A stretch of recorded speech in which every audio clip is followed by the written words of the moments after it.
What's good, YouTube? It's your boy Vel, coming back to y'all boys with yet another video. This video is basically a follow-up to the last video I posted. So, without further ado, let's get into it. The learning mindset. Your formal education may have ended, but your real education is just beginning. The most valuable skill you can develop in your 20s isn't any specific expertise, it's learning how to learn. In a world changing at unprecedented speed, the ability to continuously learn, unlearn, and relearn is your greatest competitive advantage. Your 20s are when you transition from compulsory learning to self-directed learning, where curiosity, not curriculum, guides your education. This mindset shift from, I should know this already, to, I get to learn something new, transforms challenges from threats to opportunities. The goal isn't accumulating credentials, but developing intellectual flexibility that allows you to adapt to whatever comes next. In your 20s, your brain is still incredibly plastic and receptive to new information. Take full advantage of this biological window. Reading widely outside your field, taking online courses in areas that intrigue you, learning through podcasts on your commute. These aren't just hobbies, they're investments in your cognitive infrastructure. Deliberately seek knowledge that challenges your assumptions rather than merely confirming what you already believe. Ask questions when you don't understand instead of nodding along. Surround yourself with people who know things you don't and are willing to share their knowledge. The breadth of your learning now creates countless connection points for deeper expertise later. What actually matters isn't what you know right now. It's your capacity to learn whatever becomes necessary tomorrow. The humility to say, I don't know, but I can find out, is more valuable than confidently spouting outdated information. Your learning approach in your 20s sets the trajectory for intellectual growth or stagnation for decades to come. We've all nodded along in conversations pretending to understand something rather than asking questions. That momentary comfort costs us valuable learning opportunities. The most successful people across industries share one common trait. They never stop being voracious learners, regardless of their status or achievements. Remember that moment when you realized how much you didn't know about a topic you thought you understood. That uncomfortable awareness is the doorway to real growth. It's ironic that we graduate and say, we're done with learning, just as we enter the phase of life where everything becomes a pop quiz with real consequences. Adulthood, where the tests come before the lessons and the stakes keep getting higher. Chapter 7, Building Independence. Independence isn't just about paying your own bills.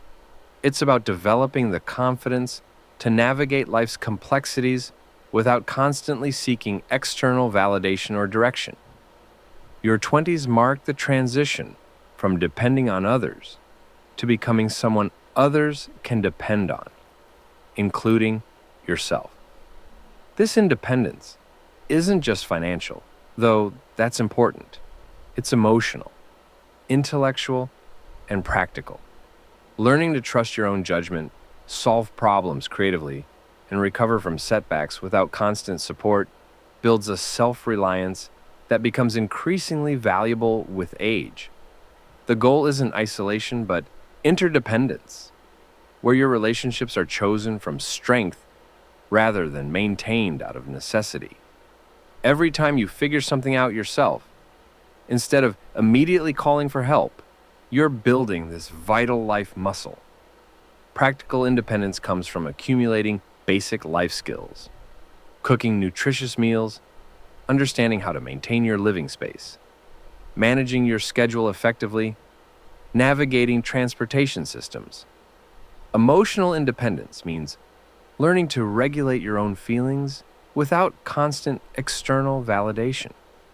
Financial independence starts with understanding your needs versus wants and creating systems to I meet your always preach basic this to everybody requirements I'm around, before bro. adding luxuries. Prioritizing Each your small victory, needs over wants. fixing That's how something you save a yourself, lot of money. navigating a challenging situation, or making a tough decision, builds confidence that compounds over time.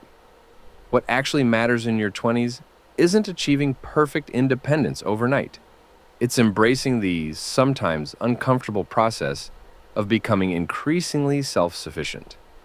The challenges you face now are developing capabilities you'll rely on for life. Independence isn't the absence of support. It's the foundation that allows you to both give and receive support from a place of choice rather than necessity.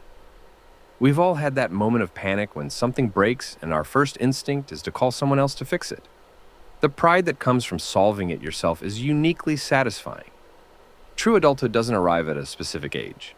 It emerges gradually through countless small decisions to take ownership of your life and choices. Remember the first time you successfully assembled furniture without help or navigated a foreign city alone? That quiet confidence stays with you. In our 20s, we oscillated wildly between feeling like we could run a small country and Googling how to know if chicken is fully cooked for the 15th time. The duality of emerging adulthood at its finest.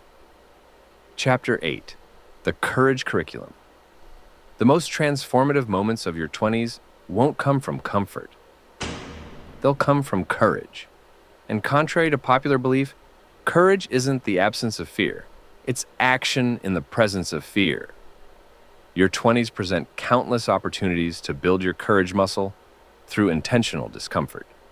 Each time you step outside your comfort zone, whether socially, professionally, or personally, you expand your capacity for growth and resilience. The brain's natural tendency is to avoid discomfort, but the most meaningful growth happens just beyond that threshold of comfort. Courage isn't just for big life decisions, it's equally valuable in daily moments of truth. Speaking up when it would be easier to remain silent, trying something new when failure is possible, or being vulnerable when armor feels safer. These small acts of bravery compound into a life defined by conscious choice rather than avoidance. Start with small courage challenges, striking up conversations with strangers, sharing your ideas in meetings, or trying activities where you're a complete beginner. Then, gradually scale up to bigger challenges, negotiating a salary, traveling solo, or pursuing opportunities you feel slightly underqualified for. Research shows that confidence doesn't precede action, it follows it. You build courage by doing courageous things, not by waiting until you feel brave enough. The regrets people typically report later in life aren't about failures. They're about the chances never taken. What actually matters in your 20s isn't avoiding failure or discomfort. It's building a relationship with fear that doesn't give it decision-making power in your life. The courage you cultivate now determines the range of possibilities available to you later. A life guided by courage rather than comfort creates not just achievement, but character. We've all lain awake replaying that moment we didn't speak up or take a chance. The sting of those silent regrets often hurts longer than any rejection. Studies of the elderly consistently show that people regret the risks not taken far more than the ones that didn't work out as planned. Remember that time you almost didn't apply for something because you thought you weren't qualified enough? How many opportunities pass us by because of that voice? Our brains are fascinating. We'll convince ourselves that the known misery is safer than potential happiness, because at least the misery is familiar. Sure, this job is slowly crushing my soul, but what if I try something new and it crushes my soul differently? Chapter 9. The Compound Effect. The most powerful force shaping your life. This like, I guess you would say leap. This was kind of courageous for me. Like, if you know me, I don't even really talk a lot. I'm not one of those like outspoken type of people. You know what I'm saying?